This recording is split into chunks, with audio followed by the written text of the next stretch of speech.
in about 1.5 hours. I will do my best to keep the timing, so I might interrupt you during the presentations if you are over time, but otherwise I will let you go through, and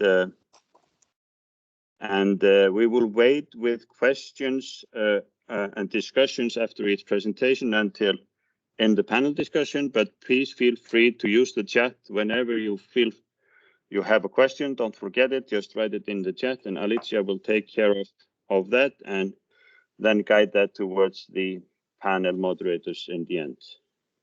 So, with no further ado, I think we should start with the program, and I would like to introduce Paul Ramsak and Stefan Schreiber to take the first presentations on Geothermica and the GEOforFOOD initiative. So the floor is yours, Paul. Yes, thank you very much, Hjaltipat. And yeah, good morning to all of you, or good afternoon, or good evening, wherever you are. I think we have a wide participation from around the globe, so really a warm welcome on behalf of Geothermica and on behalf of this initiative. My name is Paul Ramsak. I work at RVO, the Netherlands Enterprise Agency, which is part of the Dutch Ministry of Economic Affairs. I'm responsible for the geothermal program there, but I'm also the knowledge and strategy lead within Geothermica. And I'm here together with my German colleague, Stefan Schreiber from PTJ, who is co-leading also the knowledge and strategy activities within Geothermica. Next slide, please. So what is Geothermica? For the ones that are not so familiar with it or haven't heard about it, Geothermica is basically a cooperation or a network between states, countries that have joined forces to propel geothermal energy, to bring geothermal energy forward. On the one hand side, the innovation, but also implementation of geothermal energy. We started already back in 2012 with a few countries, but in the meantime, it's about half of Europe that has joined, but also the United States are a partner in our network. So we are all basically either ministries or governmental agencies that are working in the field of energy, that are working on the energy transition, and more specifically on geothermal energy. So what we try to do is to bring geothermal forward, and by aligning, let's say, our activities and also organizing joint calls. Next slide, please. And if you look at this picture, you can see that we are organized in you could say, in a two-tier approach. So on the one hand side, we are issuing regularly joint calls where we put money on the table to be able to support innovation projects in the field of geothermal. We've done 2 calls up to now, but next to that, we also work on what we call additional activities. And this second work stream is focused on, let's say, knowledge exchange, but also more strategic of nature. In the end, the goal is to accelerate geothermal energy and also to accelerate the heating and cooling transition. Next slide, please. So maybe a few words about the calls. We have organized 2 calls up to now.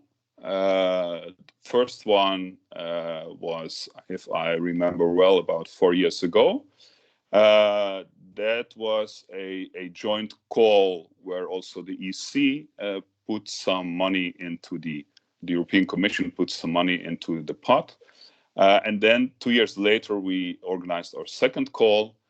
We had some new countries on board, amongst others. We crossed the Atlantic Ocean and the United States joined in, but also some new European countries like Norway and Ireland joined in that second call.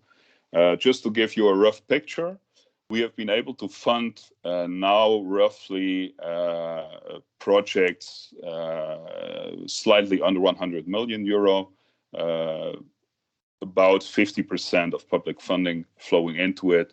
And in the first call, we had about 8 projects. In the second call, 7 projects. So these are major projects, high TRL, really making a difference. That's at least what we hope. If you go to the website, geothermica.eu, you can find all information about these projects that are running. And one project I should highlight here is the GEOFOOD project. That was a joint cooperation between Iceland, the Netherlands, and Slovenia. That is still running, and Maja Turnček will say a bit about that project later on. And then I should also mention that we have recently issued a new call number 3. Next slide, please. That was issued last day of May. It's open now, and it's focused on accelerating the heating and cooling transition. And my colleague Stefan will tell you a bit more about that, and also about the additional activities. Stefan, please. Yes, hello all together also from my side.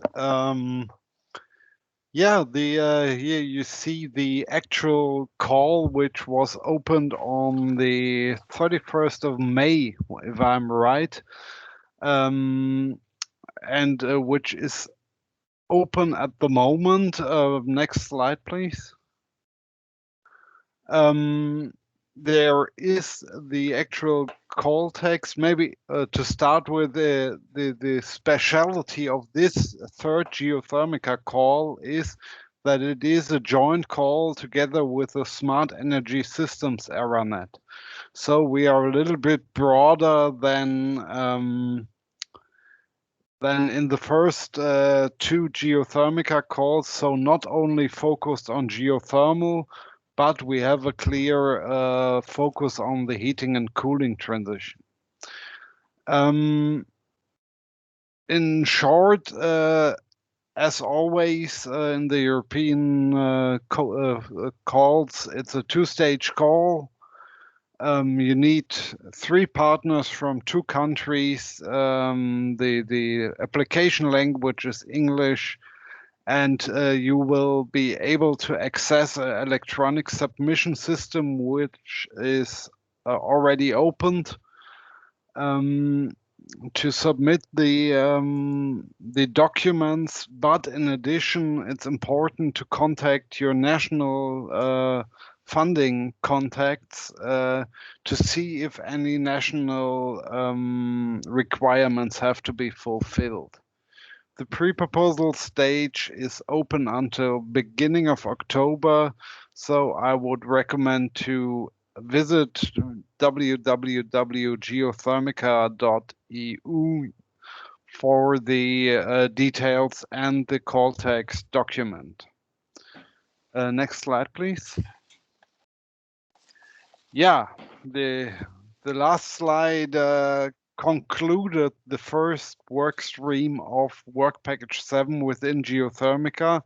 This is the call business, I would say, funding projects. The other part of work package 7 would be the additional activities. There we again have a 2-stream approach. Part 1.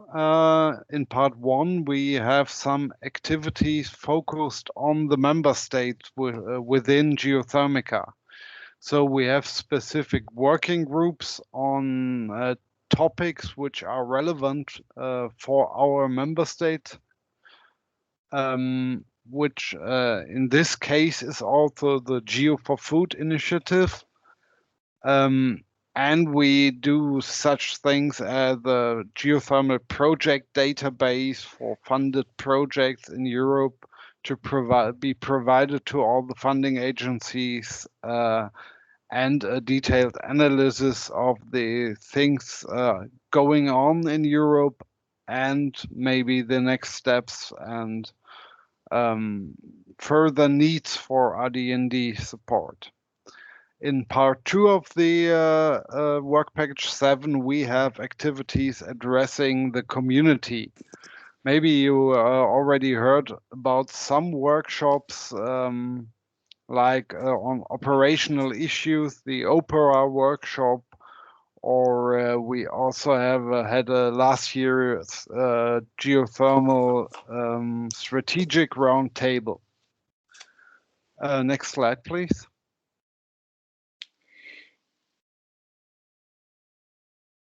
Yeah, so I think Stefan, thanks for that clarification, and I think today, you know, we are kicking off this new initiative, the GEOforFOOD initiative.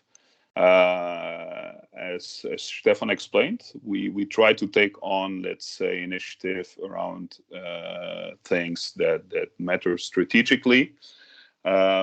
We think that let's say the use of geothermal for food production and processing really offers huge opportunities for geothermal, but also for the greening of the food production and food processing globally.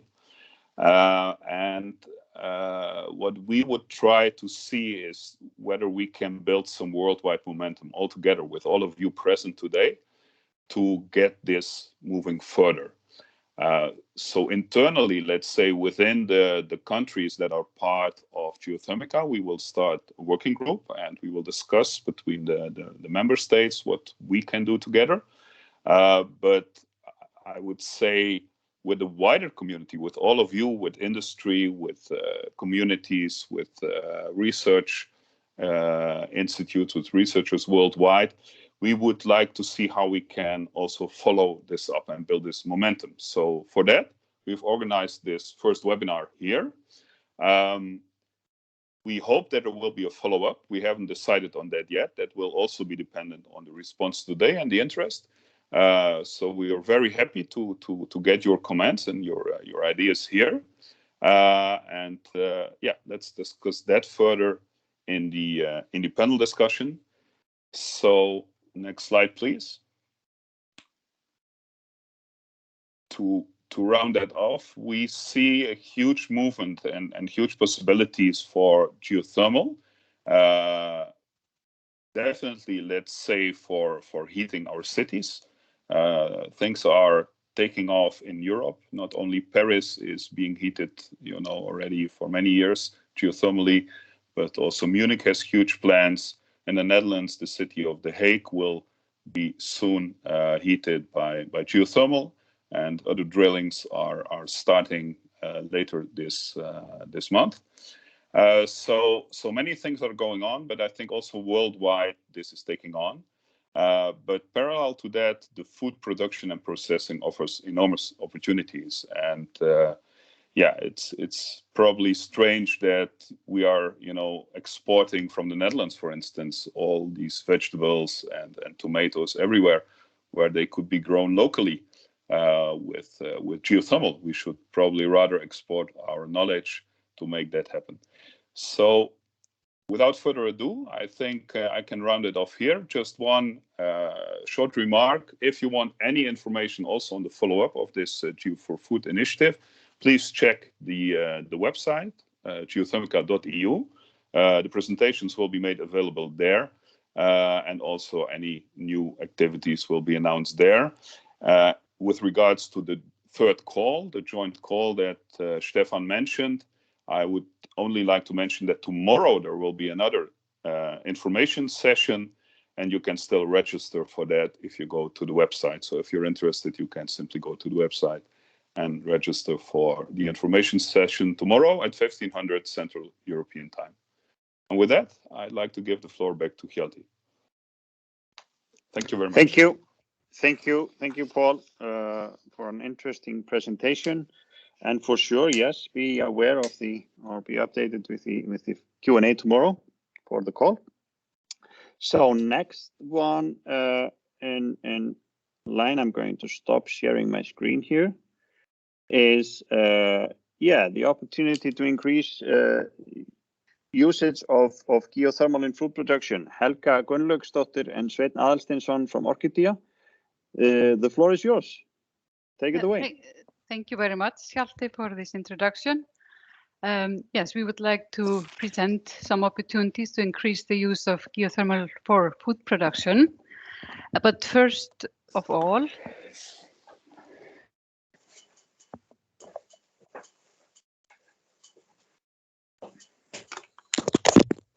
I would like to introduce us, Orchidea.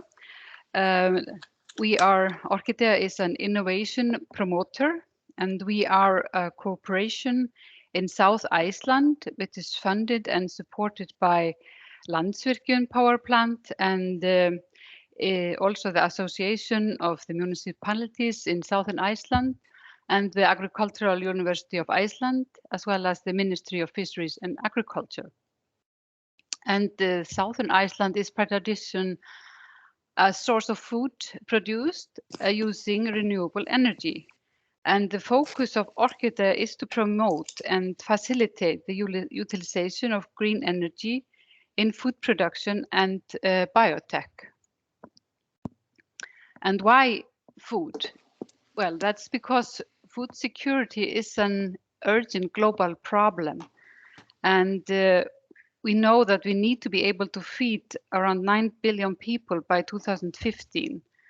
And this will require 60% increase in food production. And there is already a shortage of natural resources. We are currently using 70% of the global fresh water and 50% of the global habitable land and around 30% of the global energy for food production. We also know that there is an increase global demand for meat and animal products, and this demand is unsustainable. And we also know that around 25 to 30% of the global greenhouse gas emissions are related to food production. So there's a need to act on this. And we need to seize the opportunities to increase the use of geothermal for food production for this reason.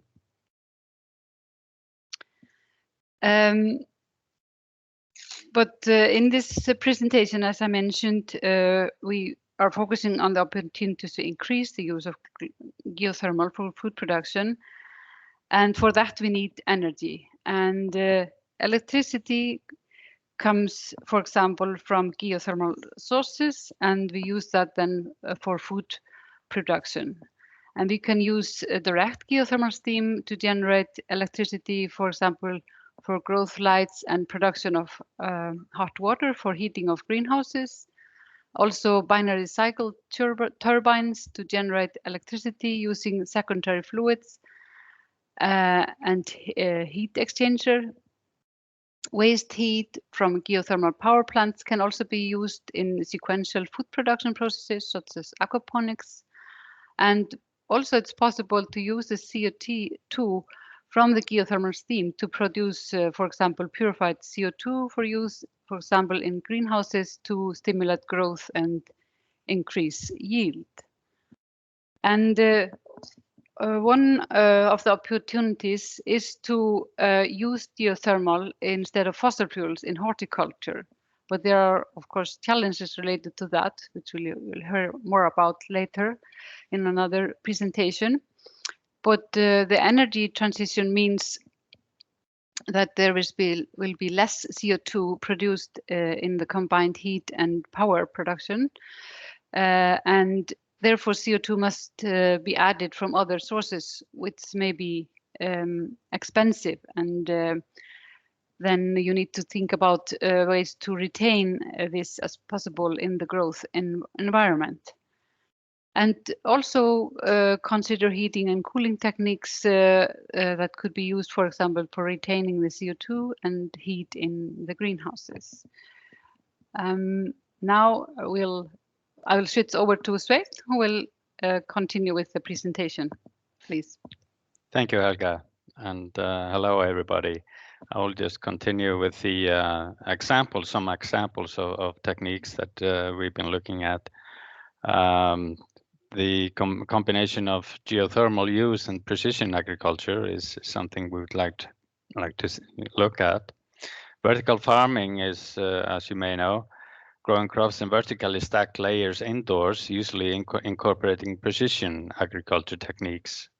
Now that could be irrigation systems, climate control, and lighting methods. Now we do differentiate between hydroponics, which is the term for growing plants without soil, but using nutrient solutions, and the term aquaponics, which is the combination of aquaculture and hydroponics, where growing fish and plants together, where we can use the waste from each culture to feed the other culture. I'll come back to that. Now, we do have a look on aquaculture onshore. We do believe in shift towards technically advanced land-based systems for high-value seafood. Still, this is much more expensive technique. So high-value seafood is some kind of thing there to remember. It is facilitated by the so-called RAS systems, recirculating aquaculture systems, where we recirculate most of the resources we can. It is energy and water intensive, and using geothermal provides advantage for farming warm water species such as sole, abalone, bass, and shrimp. And this beautiful photo you see on the slide is abalone, and it is cultivated here in a small village on the south coast of Iceland for the sushi market in Japan. And as you may know, warmer water enables fish to grow all year round. Now, the advantage is improved control of living conditions and optimization of production, optimization of resources. Now, there is no direct discharge to the ocean, and pathways to circularity as waste products can be processed and used as a agricultural fertilizer. So it's a complete use of resources that we are striving here. Now, aquaponics, the combination of hydroponics and aquaculture, is a circular production system based on combining RAS with a horticulture production system. Now, nutrient-rich aquaculture wastewater is fed to hydroponically grown plants, and nitrifying bacteria are essential for converting ammonia into nitrates. This is, of course, energy and water intensive, even though we try to, or people growing aquaponics try to use the resources as well as they can. We will hear more about it, I think, later on in this webinar. Now, we do also know it's difficult to optimize for both cultures, but that's a problem that's being worked on, I guess, throughout the world.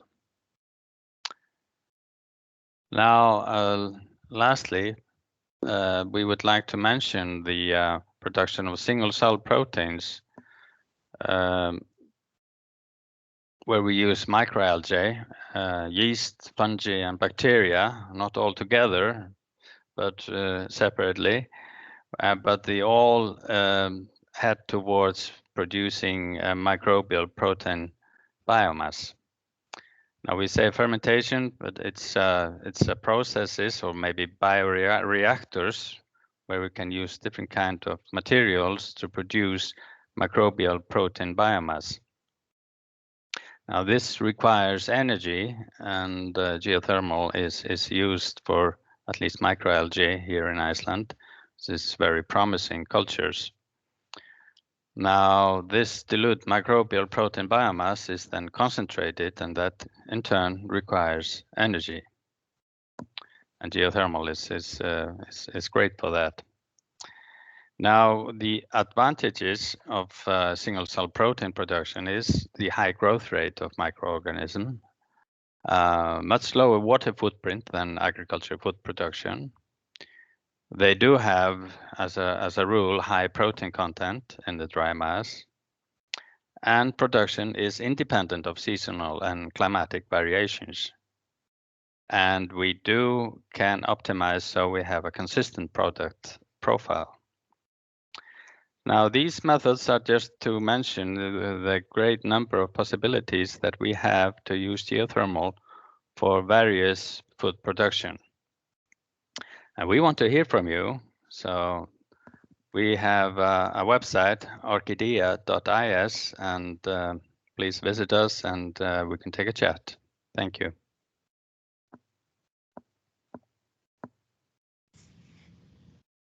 Thank you very much for a very interesting presentations. For sure, there are quite a lot of opportunities with geothermal and food production. And let's go now to Jakob Kampe from Jukka Kampen. Is it correctly? Yeah, Jouke Kampen. Yeah, it's a difficult Kampen. Yeah. From Wageningen University. You would like to tell us how to get rid of fossil fuels in greenhouses? Yeah, well, that's the aim indeed. Yeah. So my exactly. name is Jouke Kampen. I've been working for more than 20 years already at Wageningen in greenhouse horticulture. And I will indeed talk about how geothermal heat is being used in horticulture here in the Netherlands. Well, greenhouse horticulture in the Netherlands is quite a big industry. Not only is it big in terms of selling greenhouses, but also there are a lot of seed companies here, and also a lot of knowledge is being exported from the Netherlands, and that you see also in these figures. So the total export value, and this is already old data, it was 80 billion euros on an annual base, so that's quite a lot of money. I think now it exceeds already 100 billion euros, so it's a big industry for the Netherlands. And well, I travel a lot to the Middle East, and I always compare it to what they are selling in terms of oil reserves. And well, if you compare it to Saudi Arabia, for example, which exports oil, they export roughly 133 billion dollars of oil. So our industry in terms of only what we export in terms of agricultural products, that's already bigger than what Saudi Arabia is exporting in terms of oil. So it's really a tremendous, it's a big industry for the Netherlands. But there are some challenges, of course, and that's here for the Netherlands we use quite some energy in horticulture. So currently we are using roughly 6 megatons of CO2 on an annual base. And that's mainly due to the fact that a lot of these companies, they use CHP, so combined heat and power systems, in order to produce heat, electricity, and CO2. So that's the nice thing of applying this technology at a greenhouse, that you can use all 3 flows which come out of the system independently in this greenhouse. So you use the heat to heat the greenhouse, of course. The electricity is either sold to the grid or is being used for artificial lighting. And the CO2 is used in the greenhouse to enrich or to increase the CO2 concentration, and thereby stimulating the production in the greenhouse. So and you see that it's even increasing this number of CO2 release. So, and that's mainly because a lot of growers are now starting to implement artificial lighting, because well, in wintertime, in all northern countries, you need to apply artificial lighting if you want to produce in these countries. So we also need to apply a lot of artificial lighting. So that's the main reason why we see it going up. But as for the whole of Europe, we have the ambition to be at least fossil-free in 2050. So there's a big program on that called Gas als Energiebron, Greenhouse as Energy Source, where we try to reach this goal in the end. So a lot of projects within this program are aiming to make this goal feasible. And already a lot has been done, and that is mainly due to the fact that geothermal is more widely used in the Netherlands at the moment. So almost now we are around 10% of the energy being used in greenhouses is sustainable energy. So and out of that is about 90% is heat, and that's mainly geothermal heat. And then around 10 to 30% is electricity, and that's green electricity, so coming from windmills or solar panels. So the share of sustainable energies is increasing, but it's still a long way to go, as we are only using 10% at the moment. Well, you see a lot of geothermal projects being initiated. You hear on the sheet, you see where currently geothermal is being used or when they are implementing a project at the moment. And also I listed some of the bigger projects which have been initiated in the Netherlands for greenhouse industry. So you see that every well which they use have around the capacity of 14 megawatts of thermal energy coming out of these wells. And you see also that the temperature which comes out of these wells is not as what you see in Iceland. It's much lower. So we hardly ever reach 100 degrees. Or 90 degrees is already quite a challenge here in the Netherlands. So that's also something to consider. Well, aside of geothermal, we also are looking into other things in order to, of course, reduce the energy consumption. So by implementing more screening, so more insulation of the greenhouse. We also look a lot into different LED applications. So because as I indicated, one of the main energy users in greenhouses is artificial lighting. So we do a lot of work on the efficiency of artificial lighting, especially seeing what colors of light give the highest production in the greenhouse industry. So then for every crop you give that spectrum of light to the crop, and then you get the most benefit from the energy you put into these lamps. So that's also a big part of the work we do here. Then I come to the challenges. Already some were indicated by Helga. Indeed, one of the main challenges, I think, for at least for the Dutch industry, but also I think for more the northern countries, is this artificial light. Because if we want to produce year-round, we cannot produce without having artificial light. And as I indicated from the sheet before, where I showed the information on the geothermal wells, you see that it's almost impossible to produce electricity using these wells. So the electricity has to come from another sustainable source. It cannot be geothermal. And also, because we use so much artificial light in wintertime and our greenhouses are getting more insulated over the years, we see that, well, when you turn on these artificial light, you produce a lot of heat, and therefore you don't need so much heat, additional heating in this greenhouse anymore. So that's also something which counteracts. So the more artificial light you apply, the less geothermal heat you need in the end. So that's also a challenge, I think, for the implementation of geothermal heat. Then, of course, the industry which is using geothermal heat, they often share this well with their neighbors. So they have a kind of base load which they can take from this well. But when, especially on very peak winter days when it's really cold, then there's still a peak demand of heat required, and that is usually filled in still with natural gas. Of course, you see also some initiatives coming that green gas is being used, but it's not economically feasible to put up the well capacity to cover precisely these peak demands. So that's also a challenge, I think, when we talk about geothermal heat. Well, as indicated before, CO2 is also still largely used here in the greenhouses in order to increase the production. And of course, when you have geothermal heat, there is no CO2 available, though that's not completely true, because there are some wells which also produce CO2. As the water comes up, CO2 is also released. So in some cases, this can be compensated by taking the CO2 which comes with the water.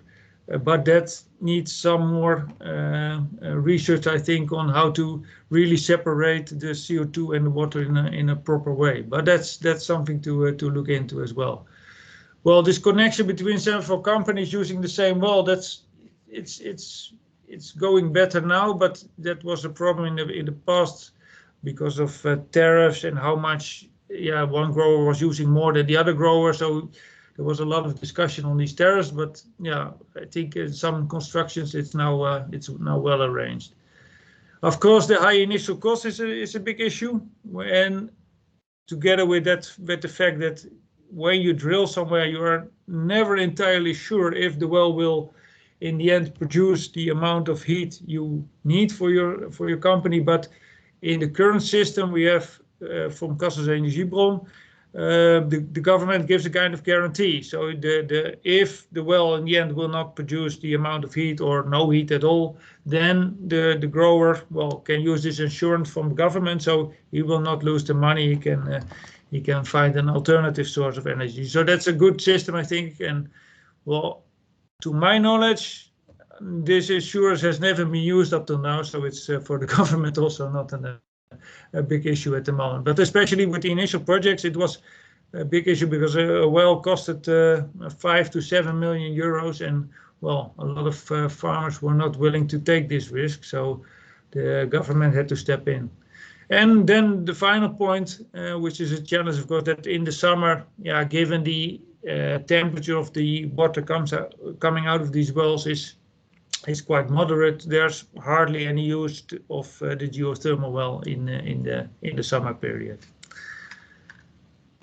Yeah, that concludes my presentation. You can reach me on these context things, but I think we will have a discussion later on as well. Thank you. Thank you very much for this interesting presentation.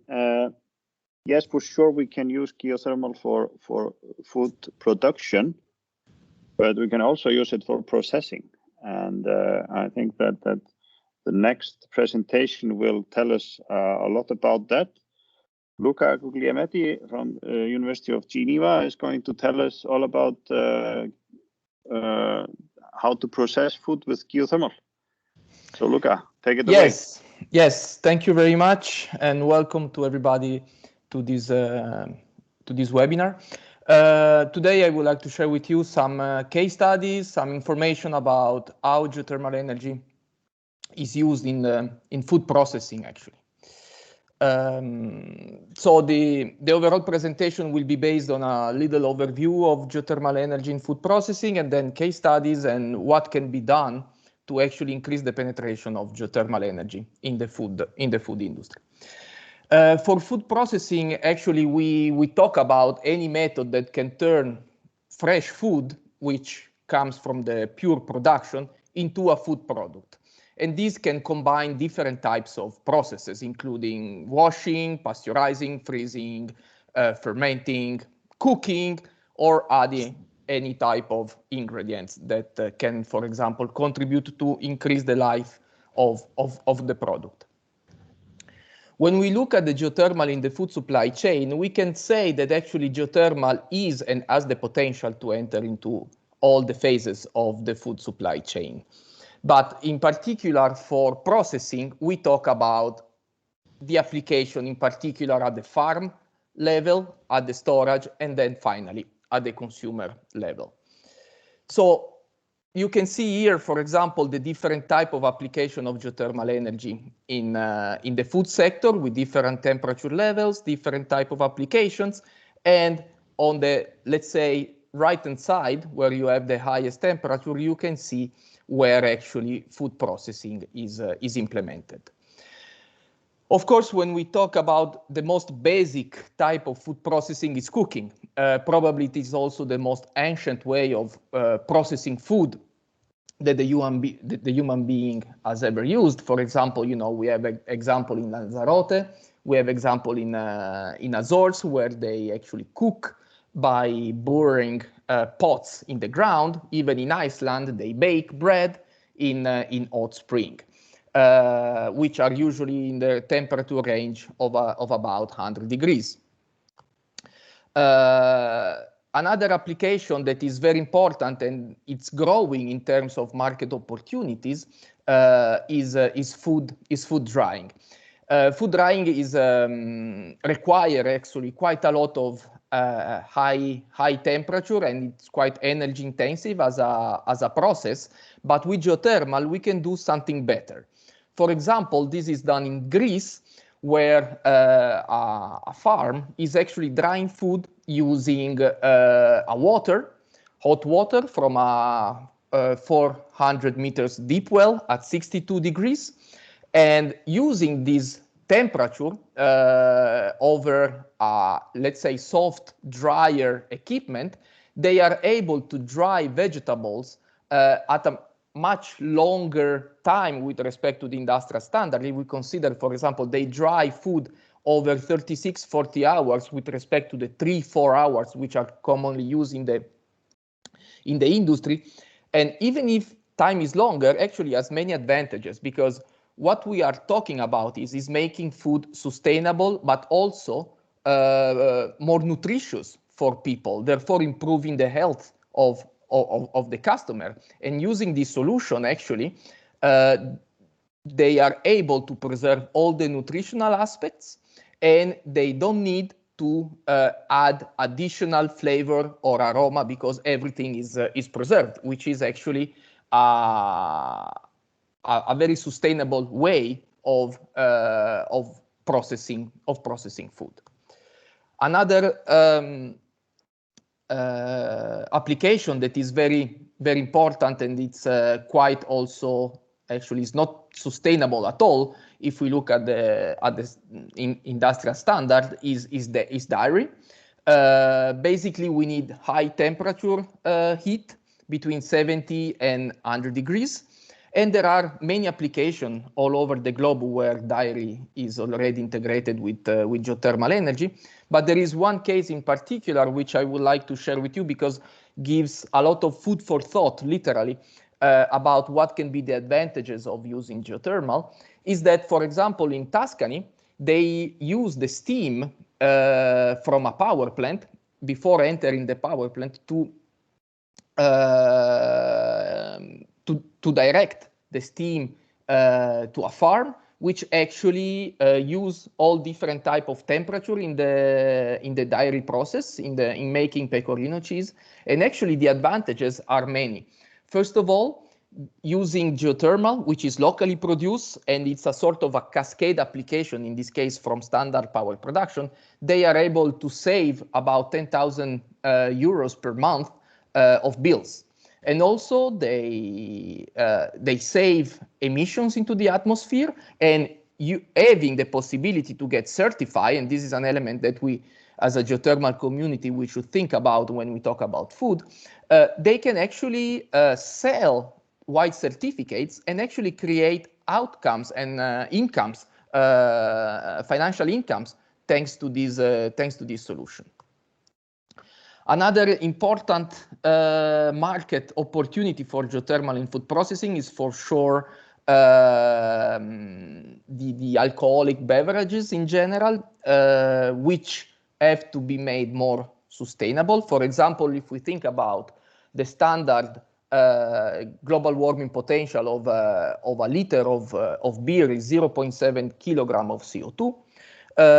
If we think also about the numbers of microbreweries that are expanding in Europe, but in general globally, there is a lot of potential for geothermal to be integrated in the brewery system. In Europe, we have a few examples. One is in Iceland, for example, which is 100% geothermal as well. And then we have another case in Italy, where they actually use the steam from 130 degrees to lower temperature for the entire brewery process to actually produce 20,000 liters per year of beer, which is 100% renewable, 100% geothermal. It's much lower in global warming potential after a life cycle assessment study that was performed in 2017, and it also reduces the emission into the atmosphere of CO2. So to conclude this presentation, which was very quickly, and I hope it will really give ideas on how geothermal can contribute to the food industry, we have seen that in many cases we use geothermal in cascade application in the food sector. It could be great also to develop solutions that are specifically implemented for a specific product, food product, or energy need. Of course, we need to integrate, as has been mentioned before, geothermal to other renewable to make the food industry more sustainable. It would be great to create a connection between geothermal food producer at the European level, but also at the global level for knowledge transfer, and also create new market opportunity. Life cycle assessment is a very important topic that has to be implemented. Sustainability is the way to go when we want to push geothermal into the food sector. As I mentioned before, certificates can help also farmers to reduce the investment that are required beforehand entering the production. So it can actually improve the economic sustainability of a product. And there is much more that I could say, but basically geothermal is part of the solution, is not the solution. It has to be pushed much more in the food supply chain. And one way also to follow is to communicate more to the large public to make people aware of how geothermal, even with small installation, can actually produce tangible results for everybody. And this is something that in Italy they are doing. There is this nice community of food produced with the renewable energies, which can be an excellent example to be replicated. Just a few more slides and then I'm over. This is a map that I have been producing for the World Geothermal Congress, where you can see a non-exhaustive overview of where and for which product geothermal is used in the food industry. We can, of course, produce some nice dishes. So it's almost time for dinner for some of us. So get inspired and look at the GEOfork site, some reference. And if you want to contact me, here you have my contacts. Thank you. Thank you very much. Thank you, Luca. This was very tempting, all this food, and kind of makes me hungry to see all this. Thank you. It's time for the last presentation, and we would like to see a country perspective from Slovenia. We have Martina Grozne and Maja Turnsek are going to tell us all about how they want to use geothermal for food and tourism in Slovenia. Martina, are you going to take the floor? Yes. Good afternoon.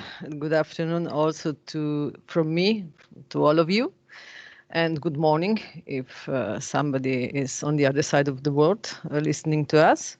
My name is Martina Grachner, and I'm working for the Ministry of Infrastructure on the subject of the promotion and facilitation of geothermal energy as a renewable energy. So we are taking care mostly about renewables, and geothermal is an important part of this topic. Today I will try to present the situation of geothermal energy use in general in food production and tourism in Slovenia. And bear in mind that Slovenia, although we have great potential, as you will see, we are at the beginning of really good use of geothermal energy. So let's try. Okay.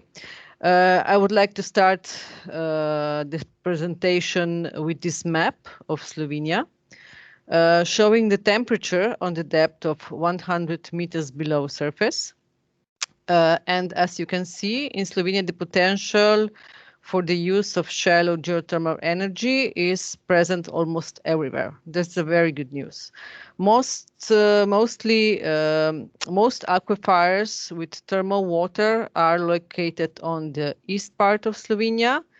The most promising aquifer is Mura Formation, and this is the part of Murska Sobota in the far right corner. And this aquifer is shared between Slovenia and Hungary, and the two countries are cooperating and coordinating the use of it on the border zone. So here is the northeast Slovenia aquatorium, more in detail.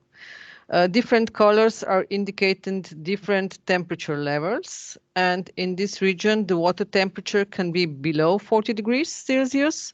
This is the area in yellow, light yellow and like pink color, and above 40 degrees you have depicted in light green, and above 70 degrees Celsius this is the ochre color.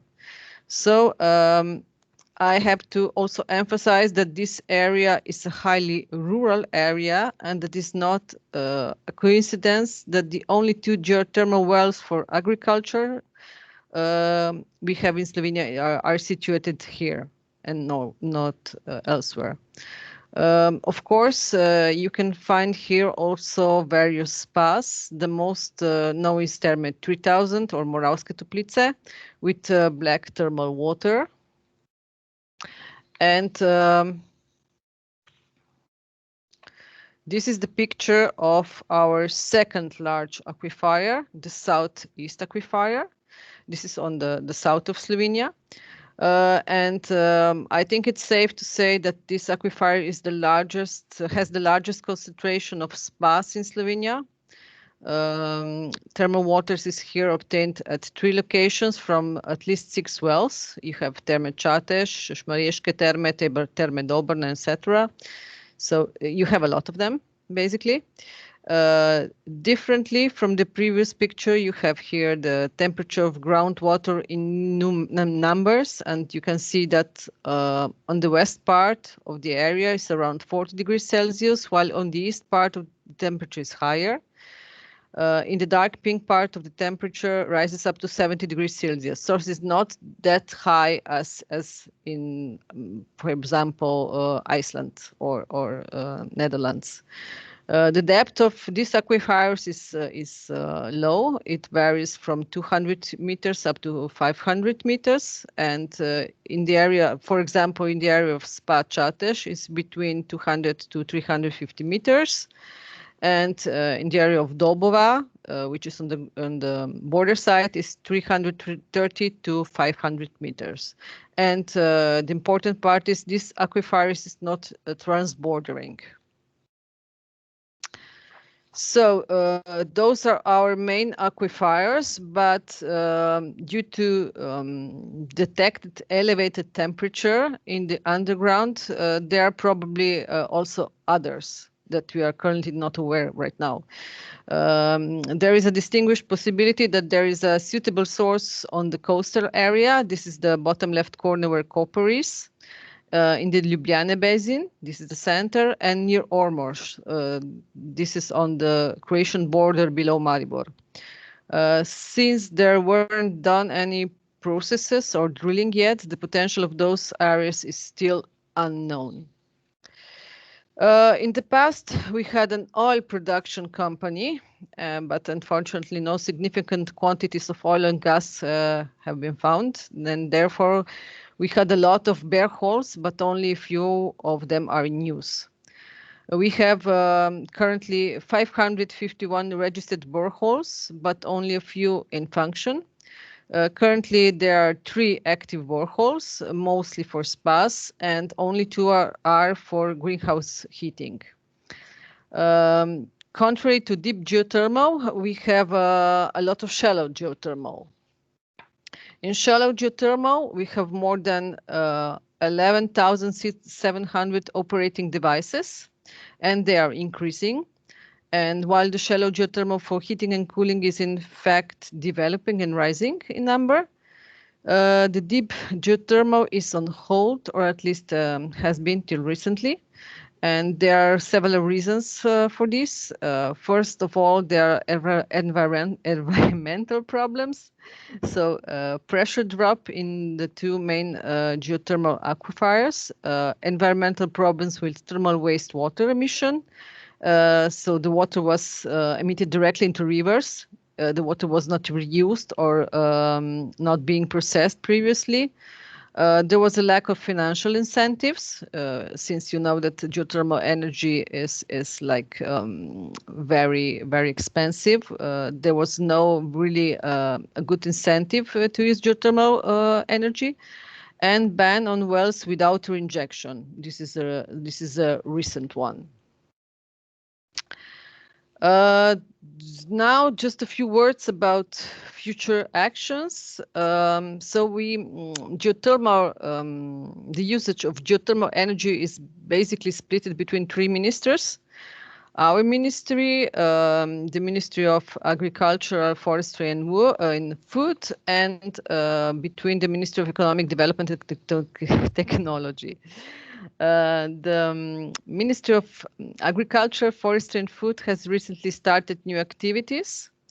mostly linked to the pressing situation about climate change and consequent national obligations Slovenia has within the EU. And due to high potential of greenhouse heating in Slovenia, northeast and southeast, the ministry is preparing a tender for facilitating sequential use of geothermal energy in agriculture. And here we have the tourism situation. In the tourism situation, there is a different, we are in a different stage. The thermal water sector is very strong in Slovenia, but has been stagnant for the past 10 years. There are practically no new geothermal wells, only replacement wells are being made.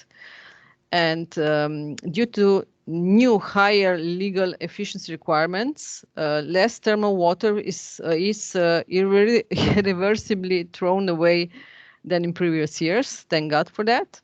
And nevertheless, the ministry assured that there is a need of deeper restructuring of the sector, and therefore a financial scheme for reinjection and sequential use is currently under preparation by the ministry. And the idea is to make spas more energy efficient and environmentally friendly, since there is a significant decrease of water level in the aquatorium. And this is very disturbing, and urgent action is really needed. And at the end, I would like just briefly to mention also our ministry activity. I mean, although this presentation is not about the use of geothermal energy for electricity production, I have to mention one small pilot project. Dravske Elektrarne Maribor have developed a new technology for production of electricity with the use of geothermal energy. It is a completely new method of producing electricity with the geothermal gravity heat pipe. This means geothermal gravity heat pipe uses ammonia and water as the heat carrier. By using this heat carrier, a geothermal fluid can have a much lower temperature compared to commercial production of electricity. And the advantage of this technology is greater efficiency of the technology and easier availability of necessary geothermal reservoirs. It is a closed one-well system with no heat losses. This is very important. In this project, ammonia liquid descends through a geothermal gravity pipe into a well, and it's returned to surface as a vapor, condensed by heat exchanger, and again returned into the well. This technology avoids the need to ensure the reinjection of water to new wells. It is a quite cheaper technology than the classic one. And the ministry is really excited about this thing and has the intention to support the financing and implementation of this project already in this year, and hopefully with good results. This is all from my side on the current situation in Slovenia. In the case you have any further question, I would like to ask you to send it to me to this email address, and thank you.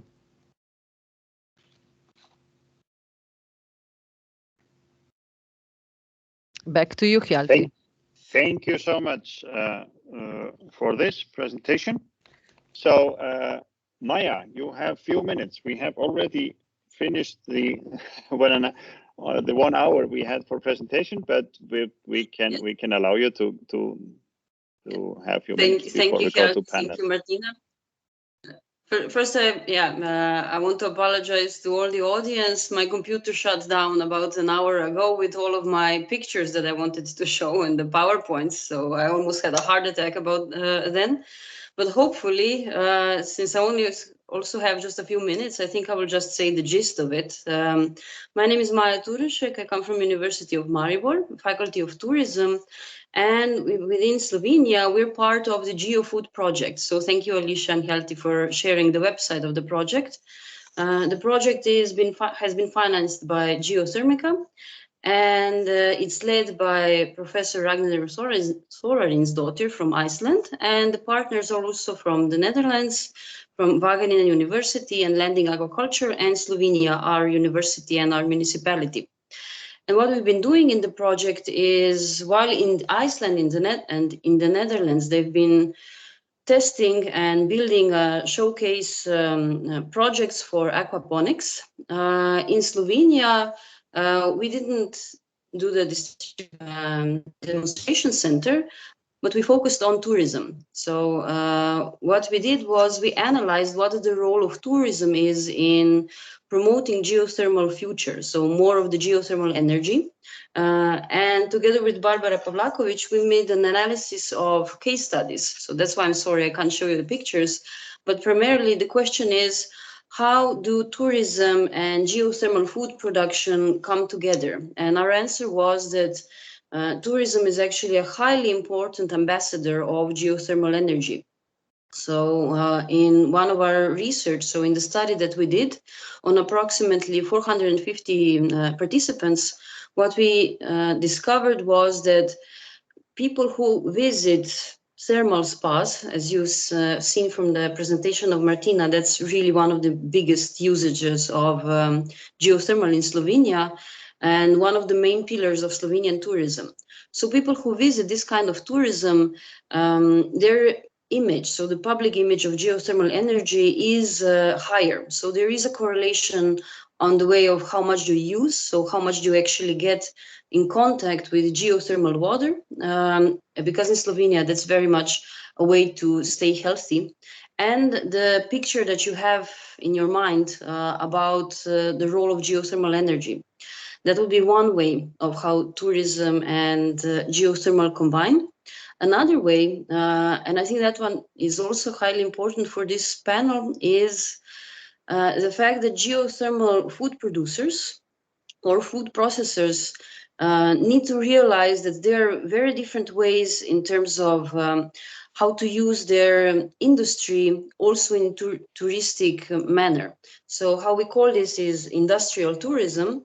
And the main idea is you invite visitors to see what you're doing. So the two large geothermal food producers in Slovenia, one is for food, it's for tomatoes, and the other one is for orchids. They both have a visiting site. And a story of one of them is actually that they had so many people coming that they were forced to create a new, smaller greenhouse just to allow people to come and visit and to see how food is actually produced in this way. Otherwise, they would just be knocking on the windows and they wanted to come in, but because of all of the pests and disease, that's of course not allowed. So what we discovered in the project, amongst other things, is that primarily there are three main ways how you can combine food production and tourism. And the first one of them is you're targeting professional audiences. So that's primarily what you have in the Netherlands. So they're large greenhouses, they invite only very, very special audiences, people who are highly interested, highly knowledgeable, and they have this specific tours of their greenhouse production. That would be one way. The other way would be what you have in Iceland. It's a culinary way, we would call it. So you combine the experience of visiting a greenhouse, seeing how the food is produced, with a tomato soup. So with a restaurant or with a tomato beer, you have a bar there. So that would be a second way of how you're using this experience. And the third most typical way is you're thinking in the direction of a museum. So that would be in the Netherlands tomato world, where different greenhouse producers have joined forces and created a new greenhouse where its main function is to serve as a visitor center and as a way where you can actually show people how important geothermal energy is and where the direction goes also with the climate change. And in that case, you primarily the people visit the infographics, you have a very skilled tour guide that tells you all about this. So, but all of this is also on our website, available in our reports. But finally, to talk also about Slovenia. So we have a lot of tourism. We have some geothermal food production. And why the reason is Faculty of Tourism is involved in this project in GeoFood is the fact that 60 years ago, the first geothermal food production was actually in our municipality. But two years ago, that was shut down. The reason being, the spa that is its owner at the moment couldn't afford its increase, so that it would be bigger in size. Primarily, because it didn't have enough space.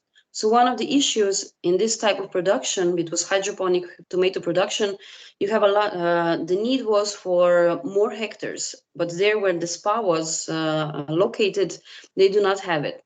So what we're doing in the project at the moment is we're looking for ways to provide strategic directions for Slovenia and the spas in Slovenia's how to use their excess heat.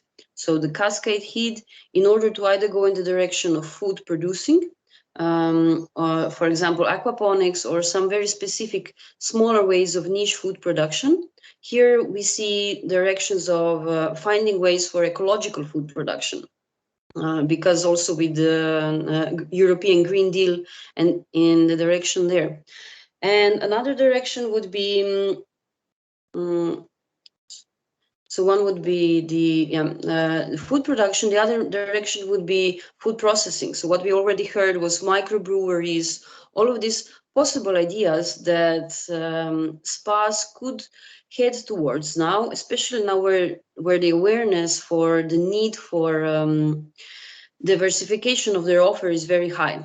We know with the COVID, resilience is one of the main topics.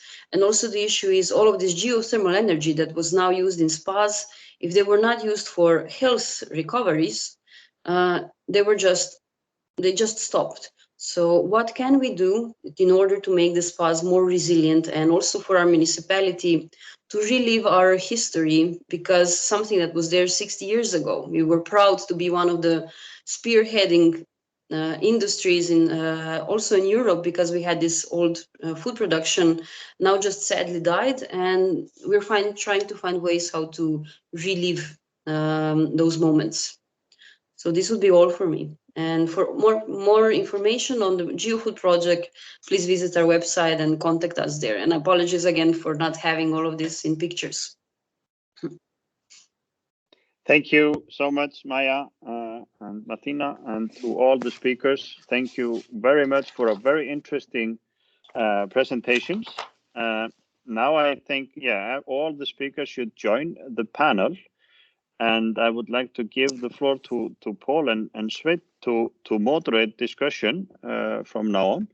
Alicia, you've been taking good care of technology and the chat, and I'll give you the floor, guys. Yeah, thank you very much, Hjalti. And if I may take the floor, just saying that I was really impressed and happy to hear, all the different speakers and all your ideas basically. And I must admit, when Luca was showing all the pictures of the great food, I was kind of realizing, yeah, of course, this comes very close to your heart, and it comes very close to the essence of being, and what maybe we have lost on the way. And I think that was very interesting, having also the idea, if you are drying, maybe the drying process, you do it a bit slower, but it's more sustainable. All the ingredients are in there. So I think that was a very interesting take, and I think that's definitely one thing that people are appreciating more and more, and also willing to kind of pay for and engage in. So that was one very interesting thing. Also, I think when I heard you, Maya, talking about the spas basically, but also the history, I think there is one thing that struck me is that this geothermal in a way is a very old source of energy, and it has been used since Roman times or even before for wellness, for just taking a bath and all these kind of things, I think, could be useful to bring it forward. But let me give the floor to you, Svein, and kind of kick it off with the first question, maybe to the group that you had in mind. Thank you, Paul, and thank you all, both those who are presenting and those who are attending and providing us with questions or comments. Me and Paul, we did have discussed some questions that we might raise here. Before we go to the chat questions, we would like to take the helicopter view, taking the broad scenery of the geothermal arena. We are, of course, Europeans both, so we are quite biased by our European background, but to all of you, we would like to, all of you presenters, I'm addressing this question to the presenters, a little bit on how you foresee the energy transition that is coming on the way. Can geothermal in greenhouses, particularly greenhouses in the Northern Hemisphere, is geothermal in any position to replace fossil fuels to some extent? We heard some excellent presentation by Yuko here just before, but I would like to hear something from all of you. How do you judge the possibilities for geothermal to replace to some extent the fossil fuels in greenhouses? Would you like to comment back, Yuko, on that? Start with. No, well, yeah, as I indicated, the part on the artificial light, that will be the main challenge if we for the northern hemisphere greenhouses. Because that's if the temperature of the geothermal water is not warm enough so you can produce electricity, I think that will be a major challenge. Yeah, and also, there are other ways to heat the greenhouses using a heat pump and seasonal storage, and well, that's technology you see now more and more being developed, and that also gives potential and is also quite economically feasible. So I think geothermal in some parts of the world will have to compete with other technologies as well. Thank you. Anyone else of the presenters that feel themselves challenged by these questions? Yes, if I may step in. I mean, for those who are in the European Union, for those countries, I mean, we are all probably well aware that we have goals. We are obliged nationally to reach certain goals of renewables in our energy consumption. So yeah, geothermal energy is it will be a huge part of this story.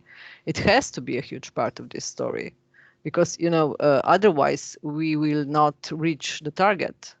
You are probably all aware that recently the European Union raised the bar to another extent. So yeah, I mean, geothermal is definitely, for Slovenia, certainly it's not a very well used energy source, and probably, I mean, due to its cost, but probably also other countries are in the same position, and yeah, we will have to increase our work in this area, definitely. Mm-hmm. If I can just add one consideration on top of that, we can talk about greenhouses for sure because it's one of the largest applications of geothermal. But the overall idea, when I talk a little bit with some farmers here in Switzerland, and the point is that they all say that it's a technology that, okay, it's cool, it's nice, it's renewable, and etc., but it's too expensive to implement. So the idea for me would be really to put the feet on the ground and find business models that can make geothermal affordable for this type of utilizations. This is a big gap that we have to fill, and then we can think about how it can be energy efficient and etc. In terms of energy supply, I believe that combining power and heat is for not many countries. We know that it can be done in Iceland, in Turkey, in Italy, but in Europe, the big energy demand is for heat, and the food sector is not different from that. So if geothermal can enter quickly into the heat and cooling supply, this will be already a great achievement. Then we can integrate other renewables for electricity.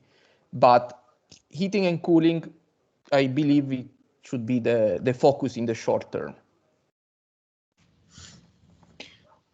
And maybe if I can reflect on that also, I think it's a very relevant point that's been made here, that geothermal is in a unique position to be a renewable that can do something in the heating and cooling realm. And, you know, we are still talking, when we are talking about energy transition, too much about electricity only. We're talking about wind, we're talking about solar, and that's great, you know, to have solutions on the electricity side. But on the heating side, except for maybe Iceland, you know, most of our countries haven't moved forward yet. So there are huge opportunities there for geothermal, but also in combination with storage, seasonal storage. You know, one of our geothermal projects called Heat Store is exactly demonstrating that, seasonal storage in combination with geothermal project, but also with others. And in a way, the heating, you know, sector is a totally different one. And because there we're talking indeed about food, we're talking about, you know, that we should be warm in winter or heating our cities, etc. So it's a different game. It's closer in a way to the people. And the only thing I think is when we talk about this, many times this point is raised that it would be expensive. But if we look at the amounts of, let's say, money that flow into feed-in tariffs for solar, for wind, for other renewables, and we realize that most of the countries don't even have any support for the heating, renewable heating, then I think there's still a lot to be done also on the policy side. So I would say there are a lot of opportunities here rather than issues. Mm-hmm. Now, time is flying, but I would like to take on the comments that were here during your presentation, Luca, about geothermal centers, geothermal villages, or geothermal centers that could be attractive for producing or processing food. Is there any picture you have in mind, particularly, or government incentives or something like that? Well, basically, the idea is that having a group of farmers joining their efforts into a unique geothermal project, this would be the ideal world, you know. And then we have technical complexity on, for example, how sharing the fluid that flows up from at the wellhead. But this is actually an element that can help reducing different levels of risk, from the geologic risk, from the passing by the economic risk, the financial risk. They can create also some force, that has some weight for the local authorities to push projects that actually engage with the local communities. So I believe that making a link between, for example, drillers, farmers, consumers, and local authorities will be absolutely a win-win situation for everybody. Then how to implement it, I think it's very specific for each case study. But I think that this could be nice to develop. And I would like to know what other people think about this in general. Mm-hmm. Any other presenters that would like to join in on this idea? I think it sounds very interesting and promising idea, actually. Maya, maybe you have some thoughts on this as well, as you were referring, basically, I would say, even to integrate it with tourism, etc., etc. How do you see this? So basically, I have two thoughts. Yeah, thank you. One of them is that I think what Amerland in the Netherlands is doing is already in this direction. So they're sharing their energy also with other greenhouse producers. So, and also with for a nearby pool and heating of the nearby houses. So that's also some sort of center like this. And and they're a partner of GeoFood, Amerland. And another thought that I had was that this would primarily be a possible and very welcome direction also for our municipality, so Brežice municipality, where it should be much more thought of in groups. So we have one big spa, but they don't have enough knowledge in food production. So who could join them? So and here the primary issue is then in the end networking and making very good partnerships. That's and I do again think that the case of Amberlan is a very good role model in this, especially for us it was when we visited them. Thanks. I was looking at the list. I don't know, Sven. Did you have any questions on your side? Because what I was wondering, somehow looking forward also, is how should we proceed with this? Is this I was very inspired, I must admit, and also very excited by many of the presentations, and many new ideas pop up, and but how can we move this forward, and can Geothermica play a role in this, and who should do this? Who are the people that can bring this forward? Clearly, all of us can play a role in this, but any thoughts on that? Maybe Luca, you have some thoughts there, or Martina. I see you thinking before already. So, yeah. Yeah, I have some. I mean, I have some ideas, because as Luca said before, it is very important that the people are aware of geothermal energy and the usage, and they are really informed about the cost, because the cost is the problem here. So maybe sharing the best example on the legislative part, because Netherlands has a very well developed system of support to investors. This is a very good story. This can be shared across Europe probably, or across other stakeholders, and to start building on that. Because the problem is not, I mean, okay, you can find you can find an investor, but if you don't have a strategy, everybody will say, okay, I'm not going into this story. I don't want to do it. And I mean, here the state has to play its role. It has to do it, because the costs are very high. Let's face it. So I would propose, to I don't know, to have a webinar on legislative obstacles and best practices, maybe. That we can start building on this story, because we know the usage. I mean, the usage of geothermal is vast. So thanks for that feedback, Martina. And I would for sure say on the governmental side, within Geothermica, we will have this working group that will take on this kind of exchange. So for sure, within Geothermica, there will be follow up. But maybe also looking at you, Luca, maybe some ideas on how we could do it together. I would say with industry sectors, with research, etc. You're also I think heading the ETIP working group on heating and cooling, geothermal heating and cooling. Maybe some thoughts from your side. Yes, I mean, there are many things that we can do at many levels. Basically, I think that we should talk to farmers, really go to them and listen to what are their needs and how geothermal can solve part of their problems, and etc. Because the solution has to come from them.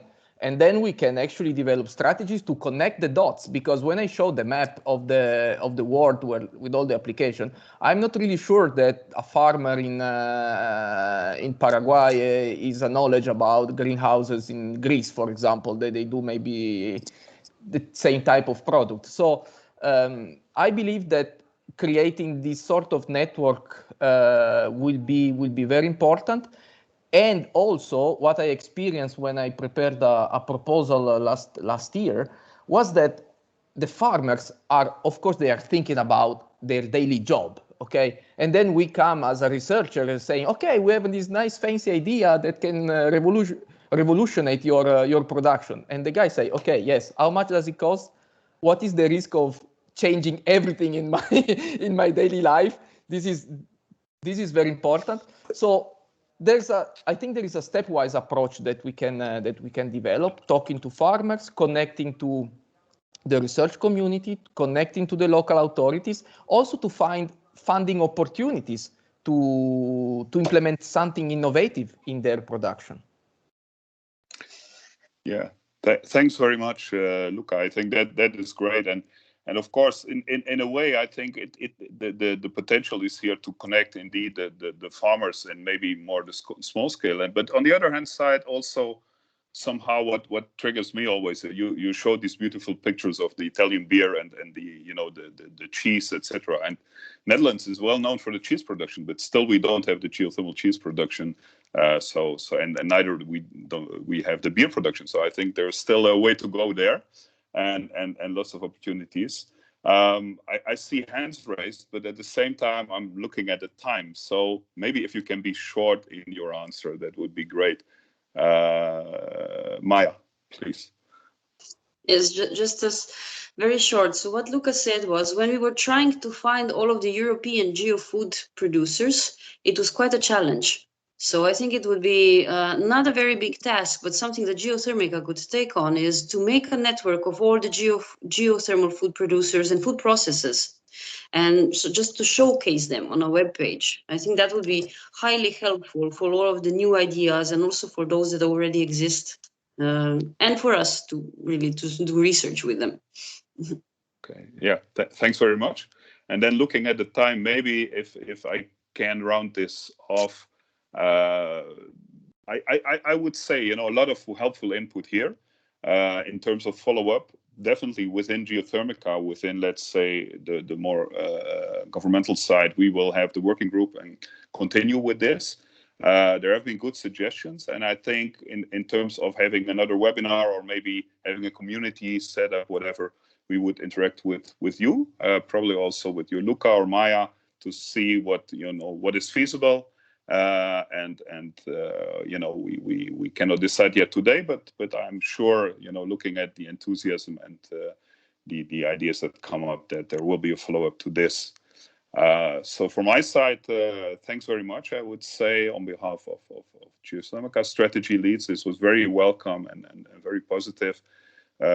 Svein, from your perspective, maybe some final words before we give back the floor to Hjalti.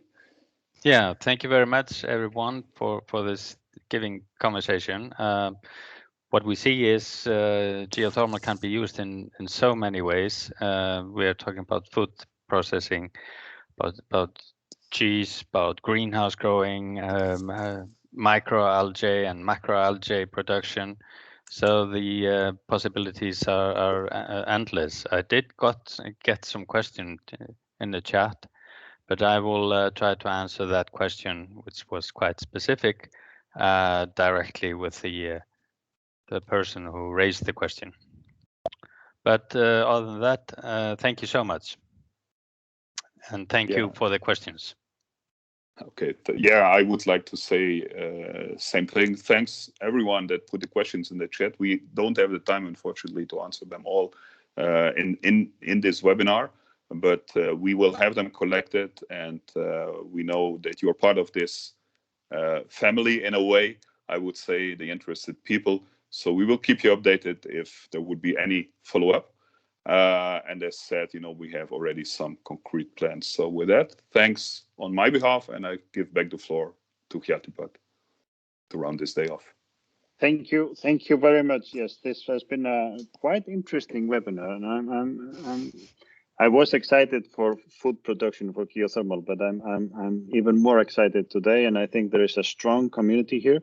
And as you said, Paul, we have now collected a mailing list, so we know who are the most interested people in this area. So you will be receiving a follow-up on this from all of us.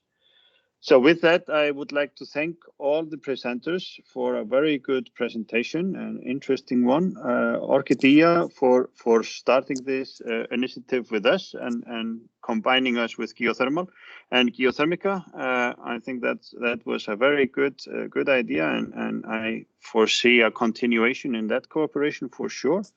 and together with all of you. Thank you all for all the participants on the other side. Thank you for the questions, and thank you for today. It has been a great webinar. So see you soon.